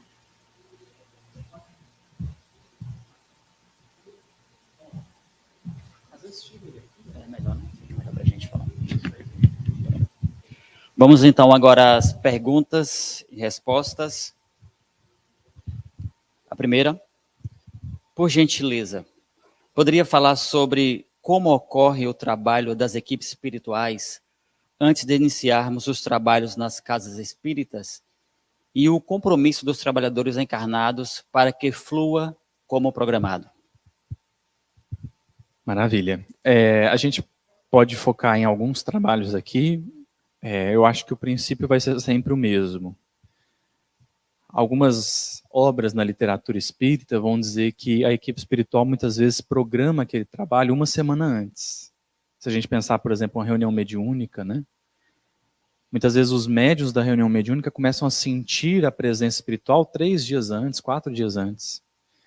Por isso que eles insistem muito para que a gente não falte, né? Por motivo besta, porque imaginemos, né? O espírito quer ser atendido, ele se vincula ao médium, aí chega no dia da reunião, o médium fica assistindo novela. Aí o espírito fala, nossa. Então, o comprometimento. Os espíritos vão sempre favorecer o trabalho. Porque eu acho que é algo que a gente pode pensar, né? Estar encarnado é desafiador. Para mim, vocês já viram slackline? Que é aquela corda bamba que você fica tentando equilibrar? Para mim, encarnar é andar naquela corda da bamba com a venda nos olhos. Você não enxerga nada e rapidinho você cai. Então os espíritos se compadecem de nós, né? Então eles vão preparar o trabalho, eles vão preparar o ambiente, eles vão nos preparar para aquela atividade, por mais simples que ela seja, e nos acompanharão na tarefa. Eu acho que tem mais uma questão dentro da mesma pergunta. Isso. Aí é muito interessante que é algo que eu não li aqui, mas está no livro dos médiuns. E depois, quem quiser, a partir do item 331, Kardec começa a discorrer sobre a formação das reuniões. Aí, o comprometimento dos encarnados é importante, porque os espíritos benfeitores vão trabalhar para que a gente tenha condições de fazer a tarefa, mas eles não vão nos obrigar a ir. Ao mesmo tempo que haverá toda uma equipe espiritual para que a gente não vá. Então eu me lembro um dia que estava indo para uma reunião mediúnica, morava em Uberlândia, a reunião era em Araguari. E aí um trabalhador, a gente sempre ia junto, né? Aí o trabalhador falou assim, eu até gosto de ir na segunda-feira, mas quando tá chovendo eu não vou. Eu falei, não, é fácil tirar você, hein? É só chover, você não vai? Então, o comprometimento é perceber que há muitas forças favorecendo a nossa ida e muitas forças contrariando a nossa ida. Quem vai desequilibrar a balança somos nós. E aí algo que eu uso para mim, particularmente, e tem me ajudado muito, nesse comprometimento de ir, de fazer o que tem que fazer, é perceber que eu jamais arrependi de ter ido. Nunca aconteceu assim. Eu fui, cheguei em casa e falei assim, nossa, hoje eu não devia ter ido mesmo. Isso nunca aconteceu. Mas já aconteceu o contrário. Eu não fui e falei, puxa, eu devia ter ido. Então, meu comprometimento é, eu vou. Mesmo não querendo. Mesmo muitas vezes cansado. Mas vou porque nunca foi ruim, ou nunca foi pior ir do que não ir. Aí isso nos impele, né? A gente é inegociável. A não ser que tenha alguma coisa, né? Que aí a espiritualidade compreende também, né? Mas dentro do que nos caiba escolher, escolhamos fazer o que tem que ser feito. Estou aqui pela causa e não pela casa. Frase muito dita, mas qual o impacto dela nas relações dos trabalhadores? A falta de estreitamento de vínculos prejudica o trabalho espírita? Tá. Eu estou aqui pela causa e não pela casa. Eu acho que a grande importância dessa frase é porque eu não estou vindo por causa de alguém. Eu acho que isso é muito relevante. Porque tem pessoas que vão para o trabalho porque outras pessoas vão também. Eu faço porque tem outras pessoas fazendo. Eu até entendo que, didaticamente, isso pode ser um primeiro passo. Mas isso ser constante, eu acho que é perigoso, porque se aquele fulano que é o seu motivo de ir cair, você cai junto. Se ele parar de ir, você para também. Então, eu acho que o fundamental é a gente entender esse propósito, né? Eu estou indo por qual propósito? É porque eu encontrei um sentimento que me impele no trabalho. E todos nós vamos encontrar esse sentimento. Todos nós vamos encontrar. A noção da importância do trabalho para nós. E por que isso é relevante? Porque aí eu não vou me deixar abater por qualquer coisa. Eu já vi muitos trabalhadores, e não é nem criticando, nem julgando, é só ponderando. A pessoa fala assim, nossa, eu vou deixar o trabalho. E aí você vai ver, ela vai deixar porque tem pessoas que estão atrapalhando ela.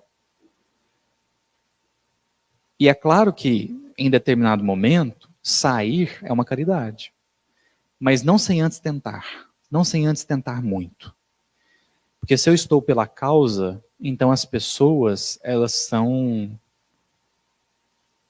ou testes ou apoios, né? E aí eu preciso aprender a conviver. Aí fala sobre a questão da união dos trabalhadores, né? Se prejudica. Eu acho que sim, eu acho que prejudica sim. A obra no mundo acontece. A obra no mundo acontece. Só que tem uma coisa que o Emmanuel fala, é uma mensagem chamada... Nossa, tá aqui. É o capítulo 104 do livro Palavras de Vida Eterna. Não vou lembrar o título. Aí ele vai falar sobre, vai comentar eu vim para que tenhais vida e vida em abundância. Existimos, lembrei. A mensagem chama existimos. Aí o Emmanuel vai falar assim, muita coisa existe. A planta existe, a pedra existe, o animal existe. Viver em sentido espiritual é diferente de existir.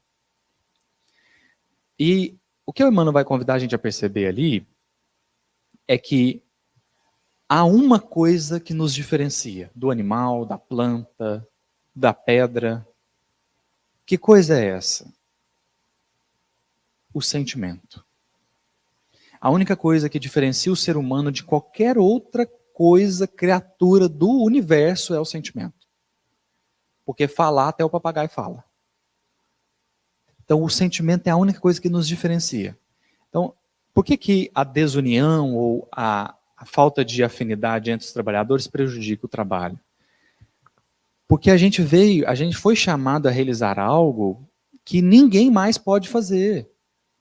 E isso tem a ver com o sentimento. Porque pensemos, se fosse para entregar a cesta, uma máquina entrega, ué. Se for para servir sopa, ainda mais com a inteligência artificial avançada igual tá, daqui a pouco vai ter um robozinho. Põe a colher assim e põe no prato. Qual que é a sua diferença? É o movimento ou é o sentimento que você tem enquanto você faz? Por isso que eu acho que a desunião ela atrapalha, porque o objetivo do trabalho é essa edificação do sentimento, né? Então a gente trabalhar as relações, fazer com amor, é importante porque é isso que é. Essa é a grande lição, né? Todo o resto é material didático. A casa, o trabalho, a situação, todo o resto é material didático. Para que a gente alcance o sentimento, trabalhar o sentimento. Né? Em sua vivência, sua experiência, tem algum relato inspirador de encorajamento para que os voluntários dos serviços da casa participem efetivamente dos estudos e da doutrinária? Doutrinária é a reunião, Palestras. as palestras. Tem. Quem estava no céu talvez vai lembrar, contei lá. Teve um dia que a gente estava no GELD. O GELD é o Grupo Espírita Londrina, que é a casa que eu faço parte hoje. E é uma casa que se dividir salão no meio aqui, dá, eu acho, o tamanho da casa. E aí a gente estava fazendo um evangelho lá. E aí chegou uma senhorinha, ela parou, ficou na porta assim, olhando. Aí ela fazia menção de entrar, voltava e olhava para cima, porque é justamente onde está escrito o nome, né? Grupo Espírita Leon Denis. Ela ia, voltava. Aí eu vi que ela estava assim meio indecisa e convidei ela para entrar. A gente estava fazendo o evangelho. Não era um dia de reunião pública, mas não estava acontecendo a palestra. Aí ela chegou assim, quieta, sentou ali, tinha um lugar logo do meu lado, ela sentou, ficou ouvindo, a gente estava discutindo um item do capítulo 4 do Evangelho segundo o Espiritismo, que é: não se pode ver o reino de Deus se não nascer de novo. E aí o item falava de reencarnação, e a gente começou, estava eu e um outro amigo que também faz palestra, a gente estava debatendo algumas reflexões e tudo, outras pessoas participando. Aí de repente eu olhei para ela, estava muito quietinha, e eu falei assim: senhora quer fazer alguma pergunta? E aí ela falou assim: eu estou ouvindo vocês falando aí, está muito bonito, mas o que é reencarnação? Eu falei: então não deve ser espírita, né? Aí eu olhei para esse outro amigo meu, a gente começou assim, não, a gente começou a responder, e explicou, né, que era a ideia de muitas existências e tudo mais. Ela falou: mas como é que é isso? Eu não estou entendendo isso não. Aí a gente foi falando e tudo. Dali a pouco ela fez uma outra pergunta, e aí a gente viu definitivamente que ela não era espírita. Aí eu perguntei para ela assim, ela chamava Natália, eu falei: Natália, qual que é a sua religião? Ela falou assim: eu sou evangélica. Eu falei: meu Deus, ela é evangélica, ela veio numa casa espírita, que impressão será que ela está tendo, né? Tomara que a gente não esteja atrapalhando. Aí eu falei assim: e por que você veio na casa espírita? Aí ela falou assim: é porque os meus patrões são espíritas. E eles são muito bons comigo, eu vim ver que evangélico eles estudam para eles serem tão bons comigo, como eles são. E a gente ficou assim, né? Tomara que a gente não esteja atrapalhando mesmo, né? Ali eu tive uma dimensão do que é uma reunião pública. Que às vezes a gente acha que a gente está só dentro da bolha, né? Falando de espírita para espírita. Nem sempre. Então, eu acho que vir para a reunião pública, estudar o espiritismo, é para que você consiga traduzir o espiritismo para quem não vai poder ler. para quem não vai ter acesso à obra de Kardec, e talvez tendo acesso não vai conseguir entender. E porque eu acho que acho que é o ápice da nossa vivência, né? A gente está aqui na casa espírita com os desafios, com os problemas. E eu me lembro uma vez, foi muito marcante para mim, uma vez que eu fui numa igreja evangélica. Tem um pastor, eu sou fã dele, assim, eu acho que ele está estudando Emmanuel. Eu ainda vou perguntar para ele. O Pensamento e Vida ele deve estar lendo, porque não é possível. Se ele estiver alcançando aquilo lá sozinho, eu estou humilhado. E aí eu fui assistir ele, muito assim, muito espiritualizado, né? Quando eu pus o pé dentro da igreja, imediatamente uma pessoa veio falar comigo. Ô, meu irmão, você está vindo aqui pela primeira vez? Eu falei assim, tô. Não, vou arrumar um lugar para você sentar.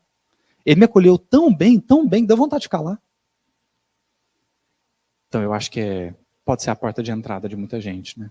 E a gente é convidado então a fazer esse exercício de mostrar o espiritismo no dia a dia para as pessoas, para que elas possam vir para a casa espírita, que isso é importante.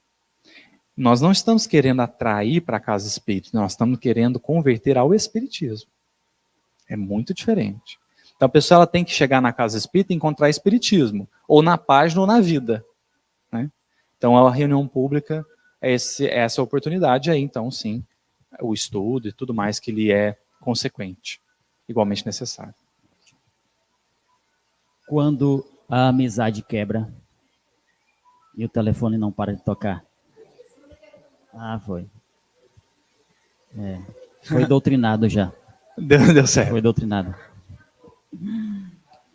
Quando a amizade quebra por orgulho, não volta ao que era antes? Evangelho terapia funciona? Funciona. Assim, foi muito engraçado. Uma vez a gente estava num evento espírita e o Haroldo estava fazendo palestra.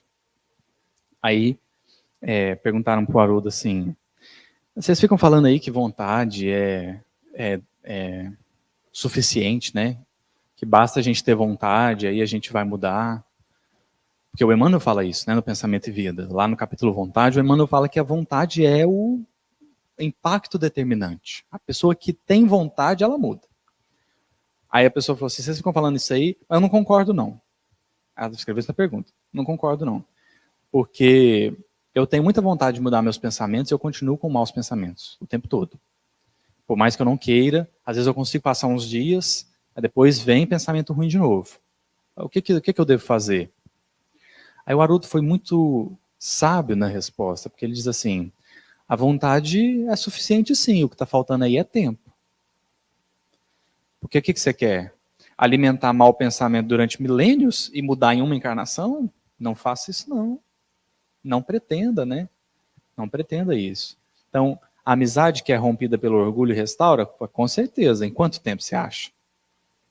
Quanto tempo você acha? Porque pode ser muito rápido, se os dois quiserem, né? E pode demorar. Pode demorar. Tanto tempo quanto for necessário, ou quanto tempo o outro e eu não dermos conta. Agora, evangelho e terapia funciona? Funciona. Aí eu acho que é muito importante a gente perceber que quando aquela lição, né, que caiu para o Paulo, lá no Paulo Estevão, em relação a Tiago, Jesus fala, reconcilia-te. Vocês já prestaram atenção nesse verbo? Jesus não fala assim, perdoa o teu adversário.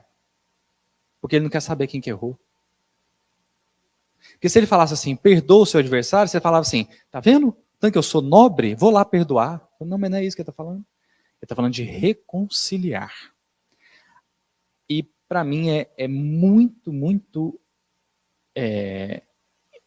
curioso, porque ele poderia ter dito só assim, ó, reconcilia com o teu adversário. Nesse caso, ele estaria dizendo, vai atrás do seu adversário e reconciliar com ele. Mas ele usa reconcilia-te. Reconcilia-te. Ou seja, às vezes o outro não vai dar conta. Às vezes o outro não quer. Às vezes ele não pode. Às vezes ele não consegue. Mas a proposta do Cristo é resolver aqui dentro. Aí a evangelioterapia funciona? Funciona. Porque aí você vai... É desafiador, né? Porque Jesus vai pedir umas coisas que... você fala assim, nossa, Jesus. Mas é isso, porque a ideia é reconcilia-te, livra o seu coração do peso.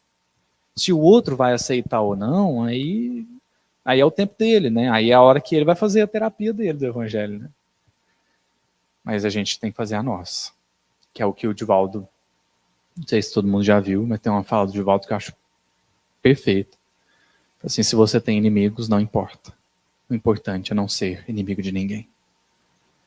Aí isso é o reconcilia-te, né? Como lidar com as críticas na casa espírita? Qual a melhor forma de dar um recado sem magoar? Tá. Então, eu acho que tem duas perspectivas aí, né? De quem vai criticar e de quem é criticado. Então, eu vou falar de quem é criticado. Se você recebeu uma crítica, aí o Emmanuel fala assim, analisa a crítica. Ou ela é verdade, você tem que mudar, ou ela é mentira, você não precisa se importar. Se alguém chegar para mim e falar assim, ô, que absurdo, eu vou falar o quê?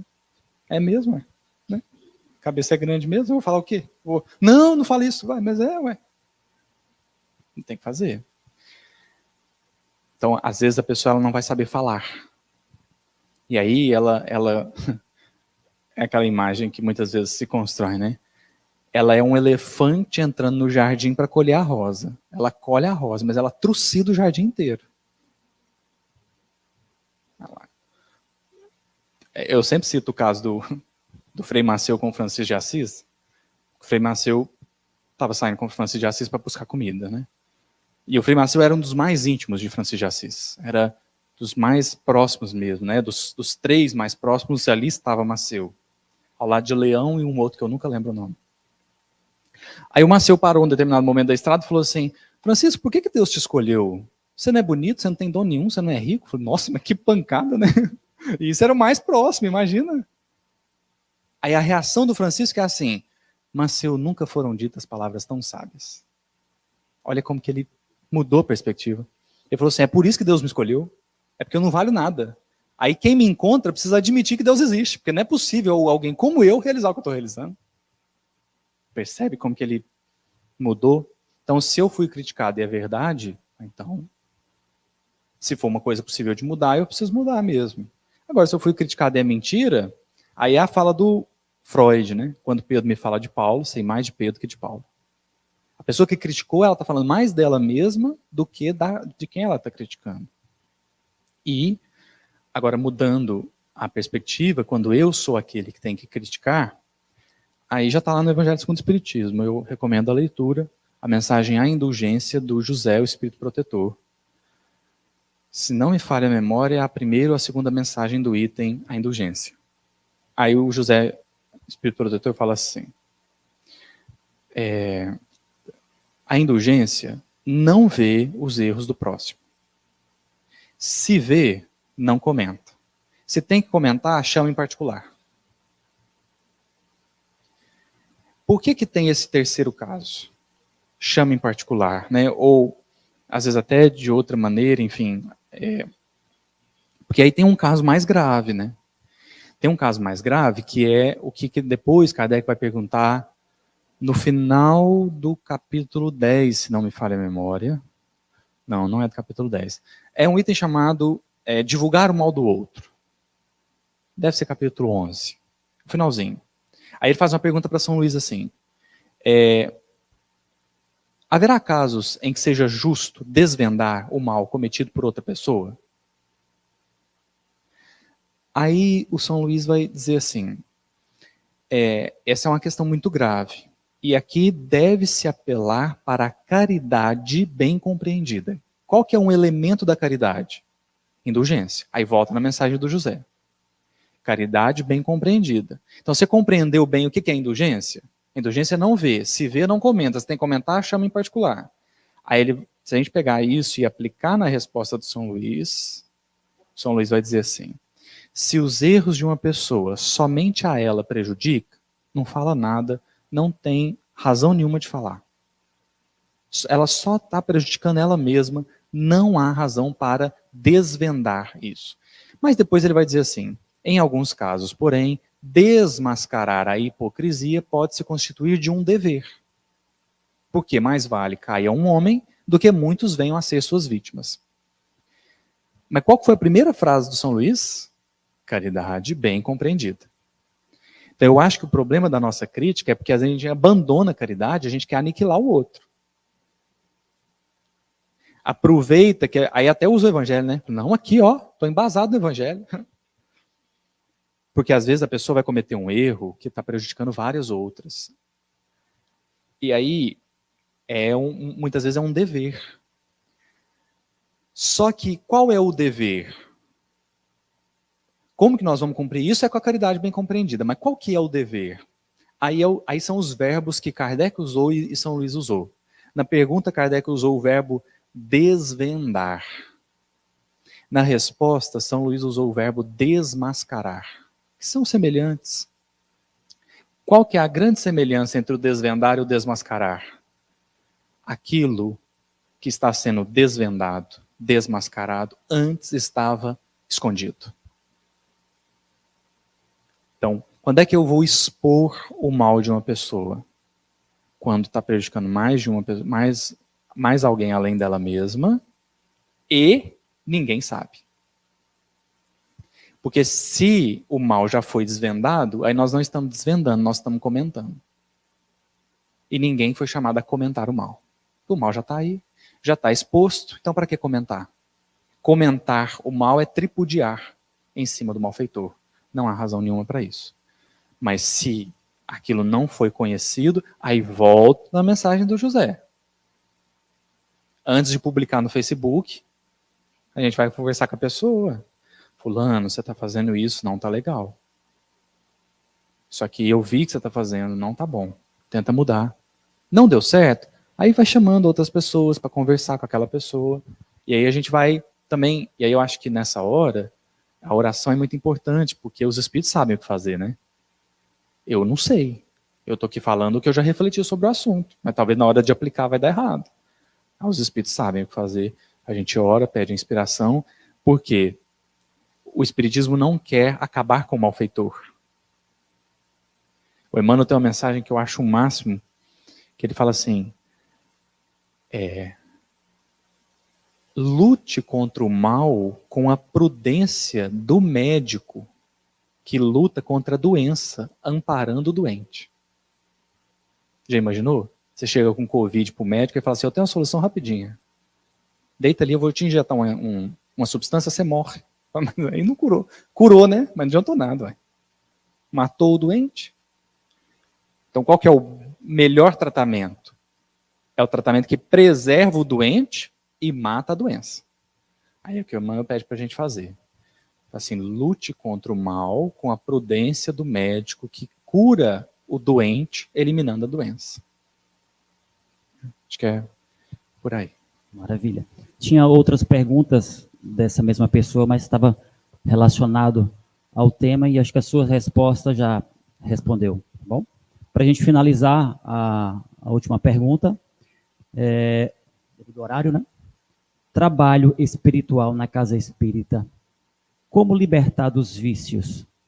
Tipo, alcoolismo, tabagismo? Difícil, né? Difícil. Eu acho que quando a gente vai falar dos vícios, a gente tem que ter um cuidado para não ser insensível. Porque, por exemplo, eu não bebo, nunca tive problema com bebida, nunca tive problema com cigarro. Mas tem vários amigos que têm. E eu olho para eles e falo assim, não entendo. Não entendo. Tem amigo que fala assim, não, eu não consigo ir para um evento social e não beber. E eu não entendo isso. Eu poderia ir tomar água, sem problema algum.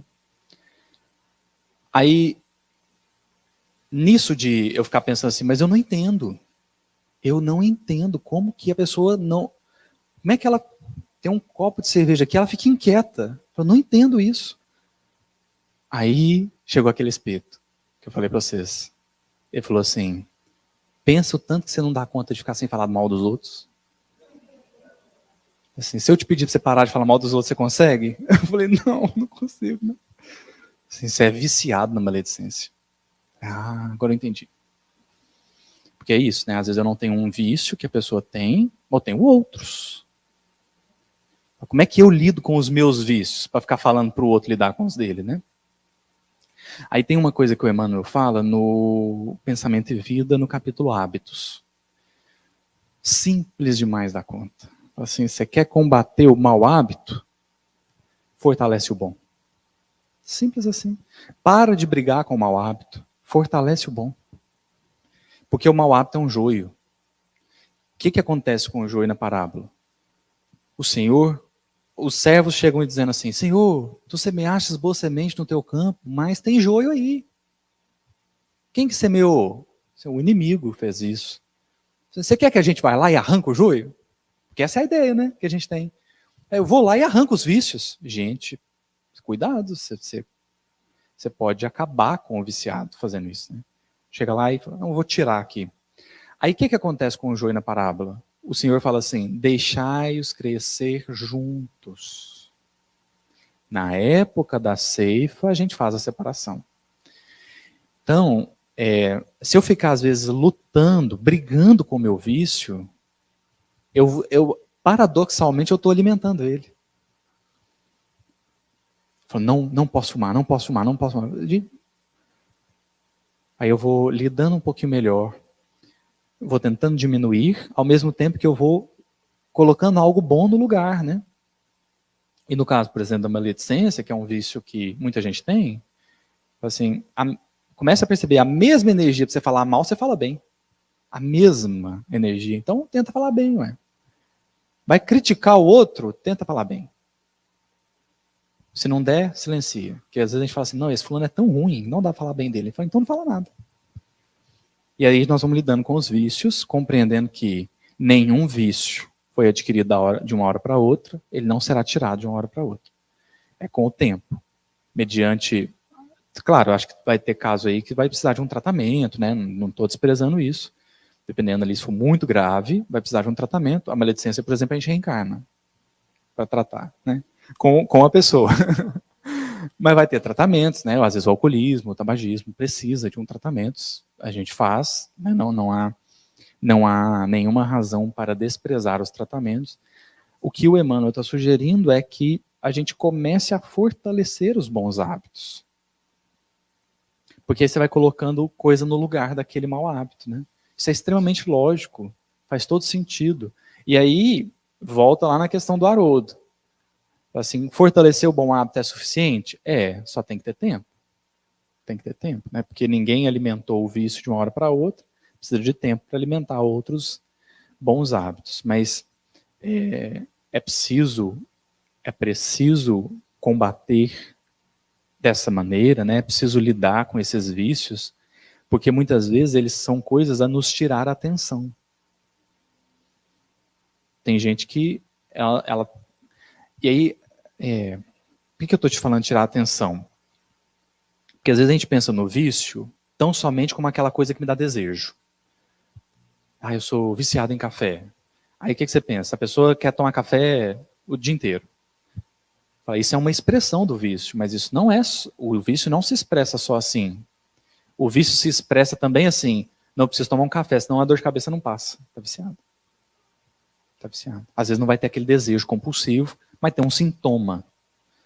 Assim, eu preciso falar mal dos outros, tá com a boca fervendo assim. Mas aí vai com o tempo, né? Vai educando.